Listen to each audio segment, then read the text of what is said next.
Welcome to my YouTube channel. In this video I will show you how to delete ChatGPT account. Okay, so if you want to delete ChatGPT account, this video will show you how to do it. Whether you are using iPhone or Android mobile, this method will work in every device. Okay, so if you want to delete your ChatGPT account, first you have to open the ChatGPT.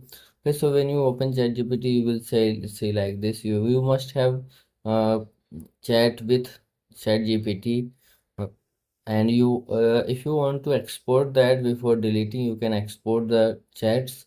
Okay, so first what you have to do, yeah, if you want to delete, first you have to just click on this two dots from right corner, and then here you will see ChatGPT explore options, but you have to click on your profile from the bottom. Okay, then here you will see data controls option.